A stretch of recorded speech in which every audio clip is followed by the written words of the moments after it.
curhat nih soal kerjaan dan urusan kampus. Sorry banget Mil, aku lagi di luar, ada meeting, bentar aja ya.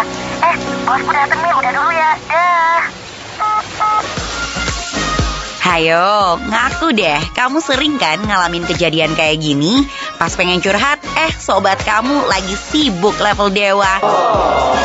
Tapi tenang aja, ada Kak Daniar Dara Fainsya, Associate Psychologist Romansa.id dan Ibunda.id yang siap jadi rental pundak kamu supaya muda.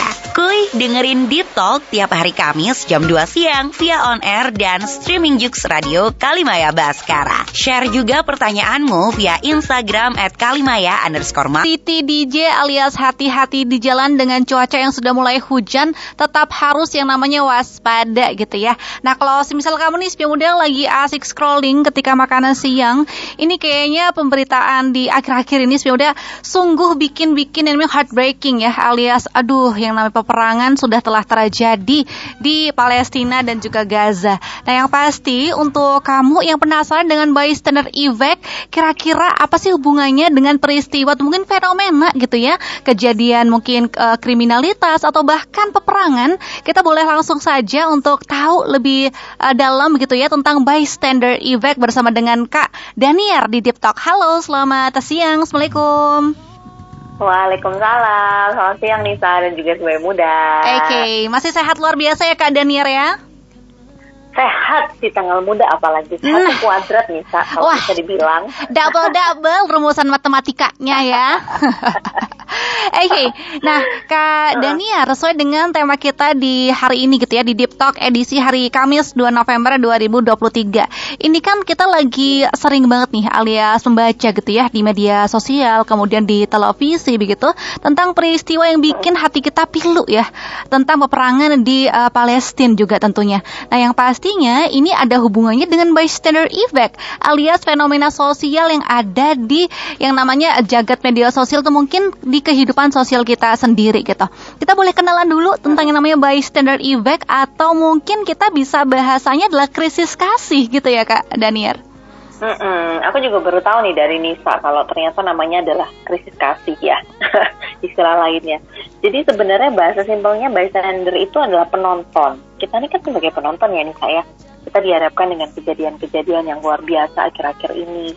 Mungkin nggak cuma tentang Israel sama Palestina aja, tapi banyak sekali berita-berita negatif di sosial media yang kita tuh dipaparkan, sehingga kita tuh jadi bystander atau jadi penonton. Sehingga apa sih efeknya gitu ya ketika kita dihadapkan oleh berita-berita yang negatif, yang pasti berefek sama kita gitu. Apa sih efeknya kepada kita ketika kita tuh sedang berperan sebagai pengamat atau penonton atau bystander gitu istilahnya. Jadi kita tuh selalu dipertontonkan oleh kejadian-kejadian yang darurat gitu ya, yang negatif spesifiknya, dan kita berperan hanya sebagai penonton. Kita bukan sebagai pelaku, kita bukan sebagai korban, tapi kita tuh sebagai penonton.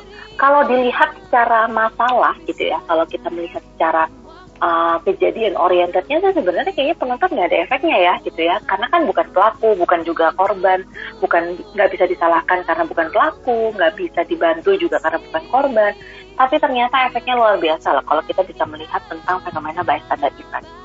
Oke. Masuk ke ranah sosial iya, bagaimana kita bisa berempati iya. Kalau kita diem efeknya gimana, kalau kita berbuat efeknya gimana, ternyata kompleks banget pembahasannya kalau kita ngomongin soal bystander effect ini. Oke, betul sekali. Karena kan tadi itu yang namanya kejadian peristiwa ini kan juga sering banget kita lihat sendiri dengan mata kepala kita sendiri atau mungkin bahkan hanya di media sosial. Tapi tanpa melakukan apapun alias hanya pengamat situasi gitu ya Kak Daniar ya untuk ya bystander effect ya. Oke, nah untuk latar belakang terjadinya bystander effect ini awal mulanya seperti apa ya Kak Daniar ya? Oke, jadi memang bystander effect ini sebenarnya fenomena sosial yang untuk mengamati gitu ya, untuk menganalisis orang-orang yang melihat satu kejadian secara langsung. Misalkan nih, Nisa, ketika tadi Nisa berangkat ke Kalimaya gitu ya, di tengah jalan melihat orang kecelakaan, ada orang yang kecelakaan, kemudian kita kan ngelewatin tuh, tapi memang kita berhenti sebentar karena memang ternyata itu pas di depan kita gitu. Nah, itu tuh kita bystander. Fenomenanya seperti apa sih? Apa sih yang dimaksud dengan bystander effect? biasanya orang-orang yang menjadi bystander dalam melihat satu kejadian tertentu itu cenderung nge-freeze. Nge-freeze-nya kenapa? Diem, nggak ngapa-ngapain. Mau nolong takut mungkin ya, tapi kalau nggak nolong juga ngerasa bersalah. Akhirnya banyaknya diem atau tidak melakukan sesuatu. Sama halnya yang pernah kita bahas juga sebelum-sebelumnya tentang bystander, kita udah pernah bahas juga nih tentang fenomena bullying waktu itu. Jadi fenomena bullying itu juga sama, ada pelaku, korban, dan orang-orang, murid-murid di sekitarnya yang bukan pelaku, bukan korban, itu namanya juga bystander. Jadi dalam lingkup fenomena lingkungan sosial tuh banyak banget yang bisa kita sebut sebagai bystander gitu. Cuman kalau sekarang kita melihatnya ada kejadian yang mungkin di depan mata, atau kalau misalkan kita pakai fenomena berita negatif di sekitar kita, atau bahkan perang Israel dan juga Palestina, tuh memang bystander efeknya nggak secara langsung karena kita nggak ada di situ gitu ya. Tapi kita melihat itu terus-menerus dipaparkan kepada kita sebagai warga biasa yang jauh. Kita juga bukan aparat penegak hukum atau militer yang bisa langsung bertindak gitu kan, sedangkan kita warga biasa, bukan warga sana lagi, yang bisa terus-menerus dipaparkan hal demikian gitu. Awalnya sih sebenarnya fenomenanya untuk melihat pengamat dalam melihat satu situasi darurat gitu, tapi kita bisa kaitkan dengan situasi kita sekarang. Oke, karena memang untuk yang bystander effect ini adalah mereka menangkap istilahnya peristiwa terjadi begitu ya, kemudian mereka harus berpikir apakah mereka harus melakukan sesuatu ke dalam peristiwa tersebut atau mungkin mereka juga memilih untuk diam alias ignore gitu ya, takutnya kalau aku melakukan ini takutnya salah begitu ya. Oke, baiklah. Nah kalau semisal nih Kak Daniar, kita terus-terusan saja gitu ya tenggelam dalam fenomena bystander effect gitu. Nah, apakah orang yang dikatakan bystander effect adalah orang-orang yang memang krisis empati ya? Ada kesengajaan di situ atau tidak gitu? Sebenarnya kalau misalkan dilihat dari fenomena bystander effect-nya, memang akhirnya orang melihat fenomenanya melihat adalah mereka itu tidak ngapa-ngapain gitu, tidak bergerak untuk membantu. Itu dirugikan sebenarnya ketika kondisinya seperti itu, karena memang harusnya bystander ini punya peran yang cukup besar. Kalau misalkan kita melihat ada satu kejadian, misalkan tadi Nisa melihat ada kecelakaan gitu ya di depan mata. Kalau Nisa diem aja, ya udah, tuh berakhir dengan begitu saja. Padahal misalkan Nisa adalah satu dari sekian 5 orang gitu ya.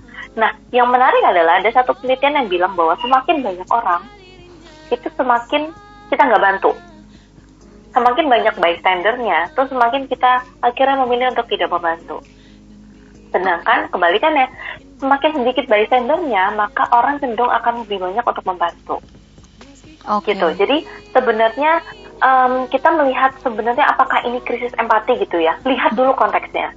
Karena tergantung pada bagaimana situasinya. Misalkan sekarang kondisinya deh, kita melihat konflik Israel dan juga Palestina sekarang yang kita terus-menerus dipaparkan. Kita buka Instagram, buka sosmed, buka TV, lihat berita, semua pasti ada terkait dengan hal itu. Kita kan bystander nih ya, Nisa ya. Kemudian kalau kita melihat dari kita sebagai bystander, efeknya ke kita tuh apa yang sebenarnya bisa kita maksimalkan. Lagi-lagi jangan sampai kita ada di posisi yang nge-freeze, terus akhirnya memilih tidak ngapa-ngapain. Tapi misalkan kalau ternyata diam, tidak menambah-nambahkan sesuatu, itu bisa membuat kita menjadi lebih baik, silakan. Beda konteksnya ketika kita dalam situasi yang bullying atau melihat kecelakaan. Maka peran kita sangat kuat sekarang, karena kita ada di depan mata. Kita harus menolong gitu kan. Tapi kalau misalkan kita dihadapkan dengan berita-berita yang ternyata kita memang tidak ada perannya apa-apa gitu ya. Secara bystander kita emang nggak bisa ngapa-ngapain, kita nggak bisa nge-stop perangnya misalkan, kita nggak bisa memang ada hal yang bisa kita lakukan untuk membuat mereka setidaknya mereda, maka dia mungkin bisa jadi lebih baik dibandingkan melakukan apapun. Jadi bisa melihat konteksnya sebenarnya. Betul. Tapi memang banyak sekali yang terjadi ya ketika kita melihat satu peristiwa, mungkin kebakaran atau mungkin pencurian atau mungkin bahkan kecelakaan, semakin banyak yang mengerumuni gitu ya. Emang sedikit yang membantu. Memang kita sering lihat seperti itu ya Kak Daniar. Mungkin pola pikirnya adalah kan udah banyak orang, paling juga ditolongin. Pasti kan mentalnya seperti itu gitu ya. Betul, itu namanya difusi tanggung jawab gitu. Karena kita memang merasa bahwa akan ada orang yang bergerak kok nantinya gitu. Karena banyak orang di situ. Padahal sebenarnya belum tentu kan. Iya, betul sekali. Tapi juga orang-orang cara otak kita berpikir dalam situasi darurat itu nggak bisa sebijak ketika kita dalam kondisi tenang, kan Nisa.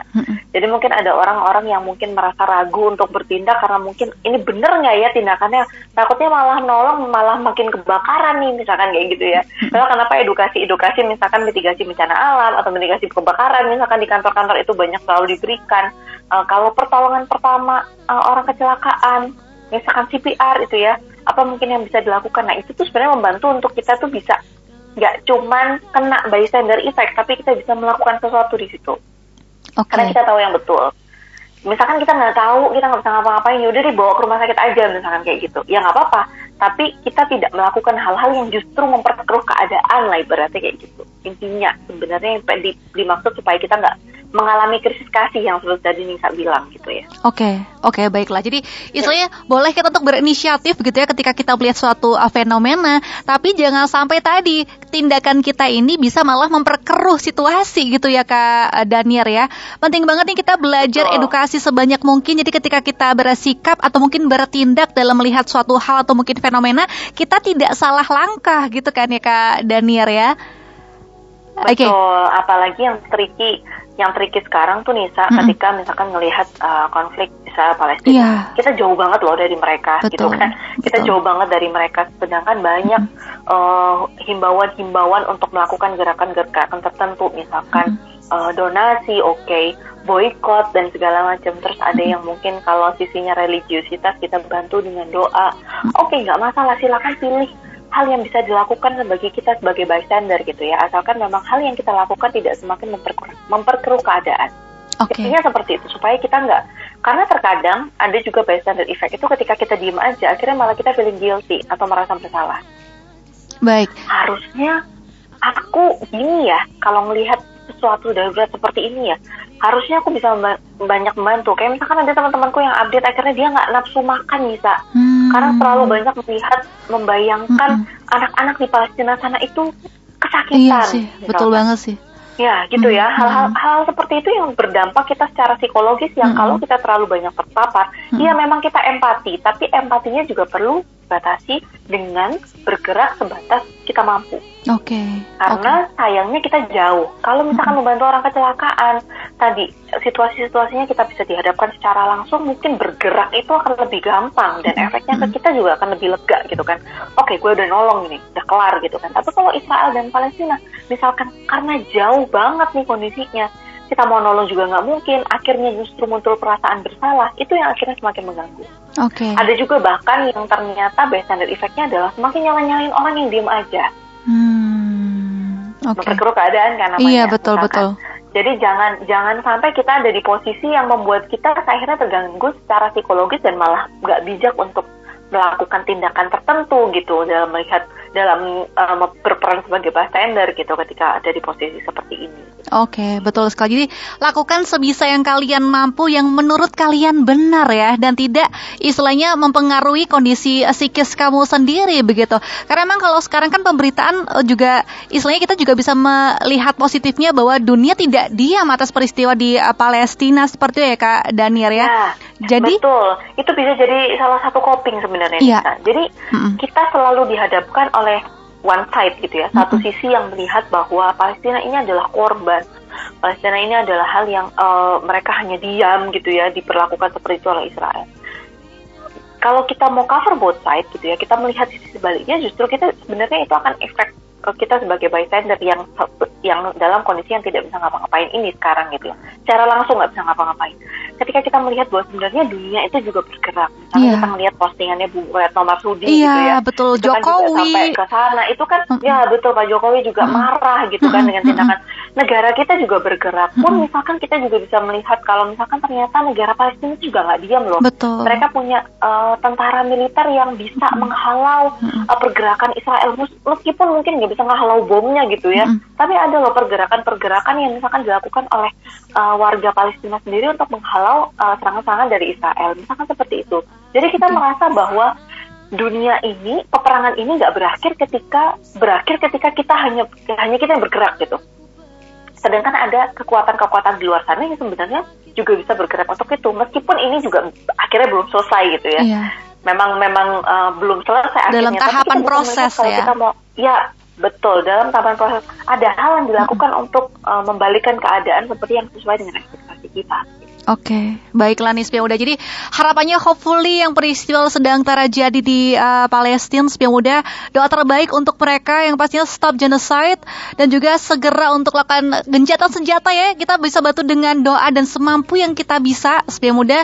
Dan yang pasti bijaklah dalam melihat suatu pemberitaan, jangan hanya melihat dari satu sisi cermin saja. Jadi kita harus berimbang dalam melihat suatu peristiwa, begitu ya Kak Daniar ya. Nah, faktor-faktor apa saja sih Kak Daniar yang bisa untuk mempengaruhi bystander effect ini secara internal maupun eksternal begitu? Oke, jadi kalau memang internal, apa sih faktor-faktor secara internal gitu ya yang mempengaruhi atau yang berpengaruh terhadap bagaimana orang itu mau menolong atau enggak gitu ya sebagai bystander. Biasanya tergantung sama mood. Kalau misalkan kita sekarang moodnya lagi positif gitu, misalkan yang cenderung positif, maka kita akan bisa cenderung lebih gampang untuk menolong orang gitu ya, ketika kita dihadapkan pada situasi yang darurat gitu ya, membutuhkan pertolongan. Terus misalkan bagaimana karakter kita. Kalau misalkan kita emang orangnya cenderung dermawan gitu ya, cenderung pemaaf gitu, maka mungkin akan semakin mudah bagi kita untuk menolong orang lain gitu ya. Terus misalkan satu keyakinan tertentu nih. Ini juga lagi konflik banget ya kalau kita ngomongin soal Israel sama Palestina ini juga, karena mungkin banyak yang masih merasa bahwa ini adalah konflik agama dan segala macam, sehingga memang faktor-faktor agama tertentu mungkin berpengaruh dalam bagaimana mereka harus menolong atau enggak nih, misalkan ya, dalam kondisi yang situasi darurat yang sedang mereka hadapi. Terus jenis kelamin juga, kalau jenis kelamin berpengaruh biasanya kalau laki-laki sebagai bystander itu akan cenderung lebih mau untuk terlibat dalam tolong-menolong yang sifatnya mungkin lebih berbahaya. Kayak misalkan tadi contohnya adalah kita kebakaran gitu ya nih saya, terus kita lagi nonton kebakaran. Mungkin kalau kita perempuan akhirnya, aduh ngeri deh kayaknya, ngapain ya, kita udah panik duluan gitu. Jiper tapi kalau duluan ya? laki-laki tuh biasanya lebih, udah jiper duluan gitu ya, malah gelagapan segala macam, teriak-teriak gitu. Kalau bayangin ini. Kalau laki-laki itu cenderung mau terlibat lebih, ya gercep dan nggak bawa emosi gitu kan, lebih sigap dalam menyelesaikan tolong menolong yang dalam hal apalagi yang tentang berbahaya.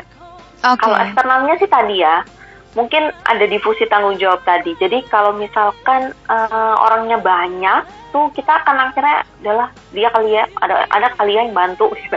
Dibandingkan ketika misalkan bystander itu cuma kita aja gitu kan, kayak mau nggak sih gitu, nolong, kita harus ngebantu gitu. Betul. Kan gitu, karena ya orang itu hanya berharap sama kita gitu. Terus kemudian kesamaan nih, similarity. Jadi kalau kita merasa bahwa mungkin korbannya itu mirip sama kita gitu misalkan ya, atau misalkan ada kesamaan situasi dan kondisi deh, yang kayak misalkan kita ngerasa, kalau misalkan tadi tuh temanku yang misalkan sampai nggak nafsu makan karena ngelihat korban-korban yang anak-anak di Palestina, itu dia merasa bahwa karena dia sedang punya anak gitu kan, dia merasa bahwa apa yang akan terjadi pada korban-korban tersebut dialami oleh anaknya, sehingga dia nggak tega. Itu kan semakin melibatkan emosi ya di situ ya untuk menolong ya, sehingga mungkin semakin intens emosi yang dia rasakan, maka semakin tinggi keinginan kita untuk menolong karena kesamaan tersebut. Atau mungkin ada yang berpengaruh juga terhadap bagaimana sih penilaian orang terhadap kita gitu. Secara eksternal ya, orang melihat kita seperti apa nih kalau misalkan kita menolong atau enggak gitu, apa yang sikap-sikap kita yang kita lakukan gitu. Padahal sebenarnya juga harusnya sih kita menolong orang gitu ya, atau melakukan apapun untuk situasi-situasi negatif yang sedang kita hadapi sekarang adalah ya pure karena kita memang empati dan menolong gitu ya, bukan karena pengen dijat sama orang. Jadi penilaian orang terhadap kita tuh sangat berpengaruh terhadap keinginan kita mau menolong atau enggak. Terus urgensi juga, kayak misalkan ketika kita dihadapkan pada situasi yang udah darurat banget, yang itu cuma kita doang, ini juga udah sesak nih orangnya misalkan, ya kita pasti akan lebih tergerak untuk menolong. Sama tingkat kebahayaannya seperti apa. Kalau kita merasa kayak kita nilai situasinya nih kayaknya masih belum bahaya-bahaya banget gitu ya, atau udah bahaya banget, maka kecenderungan kita untuk menolong pasti akan jauh lebih cepat dibandingkan dengan situasi yang mungkin tidak terlalu berbahaya gitu, dibandingkan tadi yang satunya. Itu sih kurang lebihnya ya. Oke, baiklah. Jadi faktor-faktornya memang banyak sekali ya untuk yang namanya penyebabnya bystander effects, ya udah dari internal dan juga eksternal. Nah, Kak Daniar, ini kan kalau era sekarang ini ya, era digital di mana orang juga semakin cuek kayaknya, semakin antisosial gitu ya. Nah, kalau semisal nih perilaku jangan ya, jangan sampai sih ya.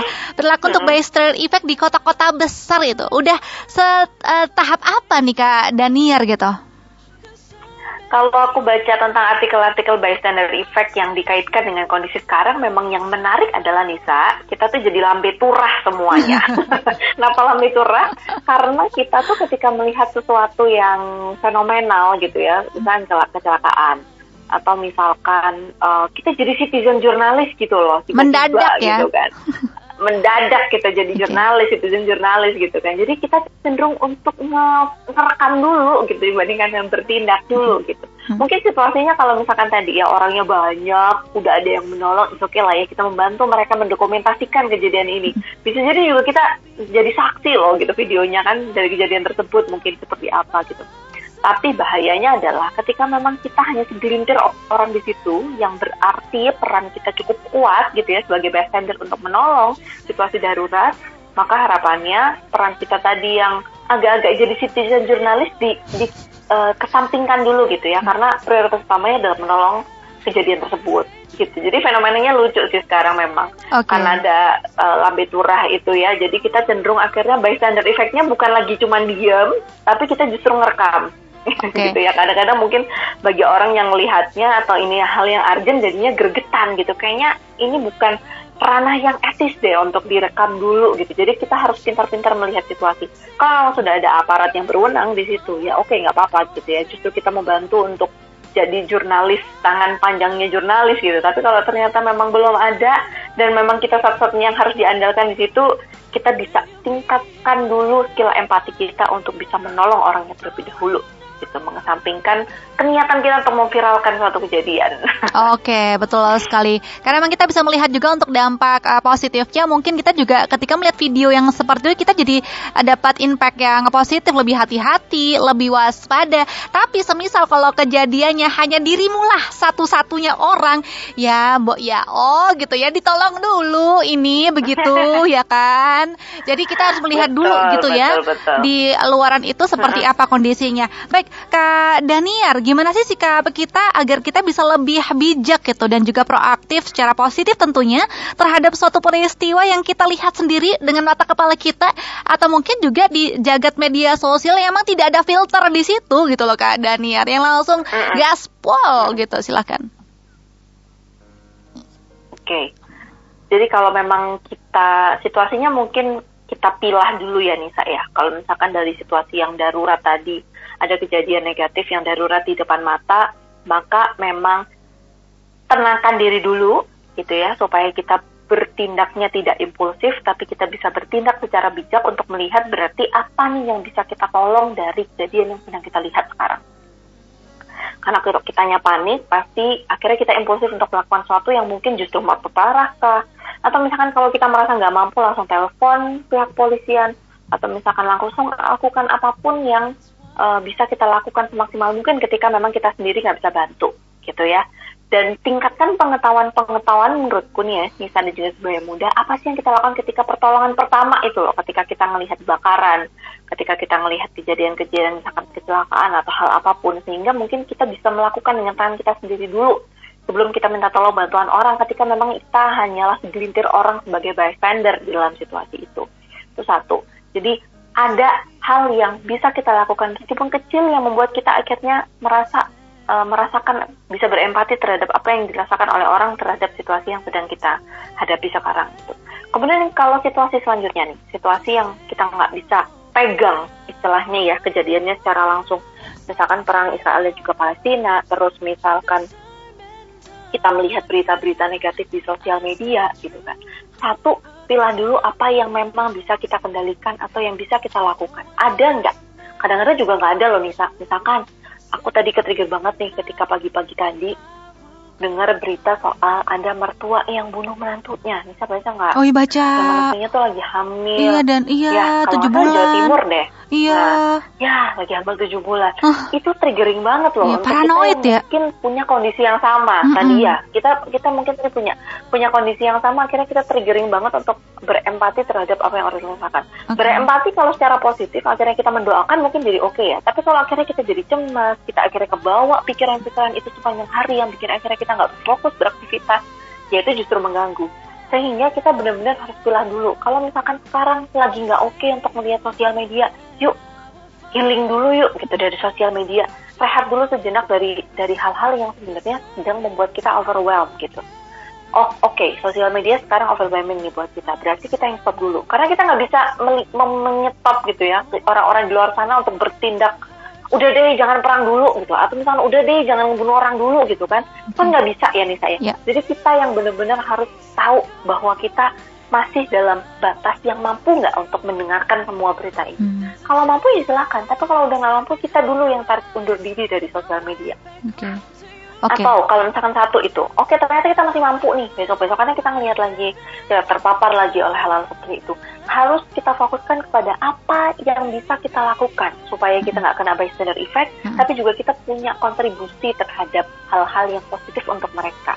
Gitu ya, misalkan berdoa aja. Berdoa tuh nyampe loh Nisa, kalau kita mau percaya kepada iman tertentu gitu ya. Berdoa itu nyampe loh. Berdoa pun juga nggak harus diposting di sosial media kok, karena sekarang itu orang-orang jadi panas, banyak yang saling menyalahkan karena tidak posting satu sama lain. Padahal sebenarnya kita tuh nggak boleh loh ngejat siapapun itu, kecuali dia memang udah menggaungkan diri bahwa mereka stand for Israel gitu ya. Misalkan mungkin Sisi Gal Gadot tuh mungkin akhirnya kan dihujat tuh sama orang-orang gitu ya.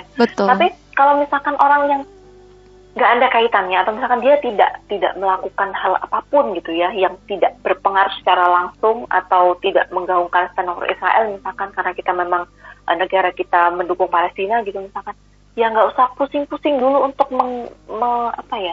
merecoki apa yang dipikirkan oleh orang atau dilakukan oleh orang deh. Fokus sama diri sendiri dulu, apa yang bisa kita lakukan.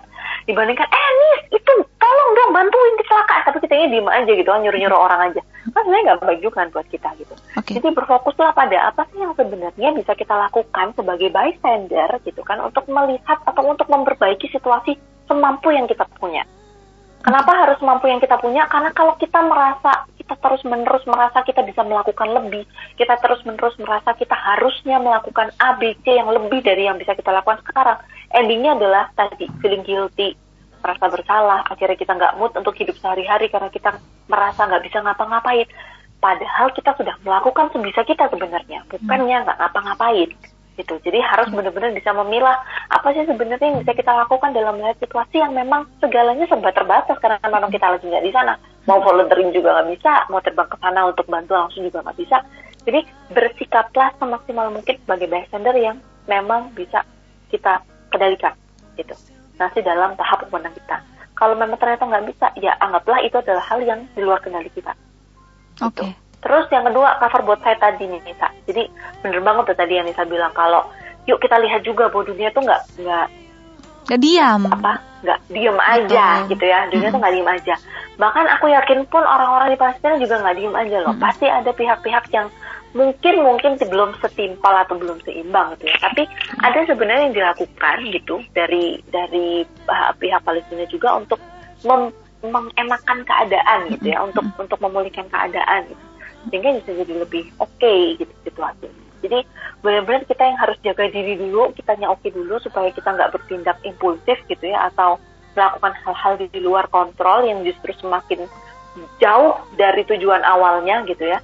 Justru kita nyalain orang, justru jauh dari kejadian awalnya sebenarnya kita pengen bantu orang-orang yang di sana gitu kan. Jadi benar-benar harus fokus pada apa yang bisa kita lakukan sebagai bystander dalam tahap yang masih jadi wewenang kita. Itu aja.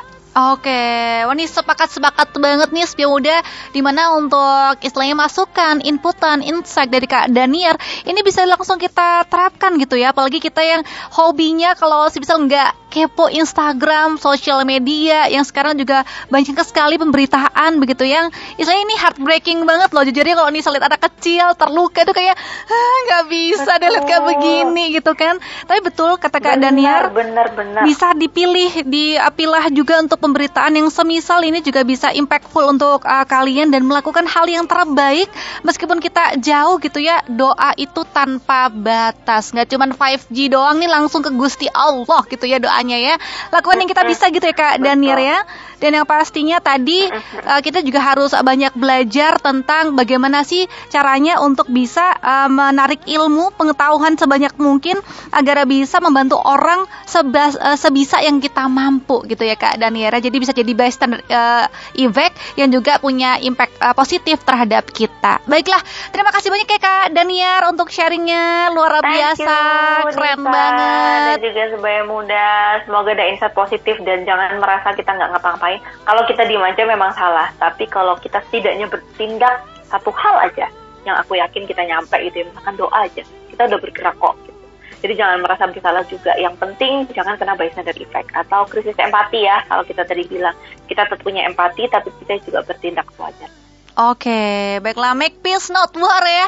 Yang pasti doa terbaik untuk teman-teman di Palestina, volunteer yang lagi di sana, dan stop genocide. Semoga ini segera berakhir dengan indah dan tentunya solusi dari Menlu nih Ibu Retno dengan adanya two state solution alias pengakuan ke dalam dua pihak antara Israel dan juga Palestina bisa segera untuk dilaksanakan. Jadi kita hidup living in peace aja gitu ya.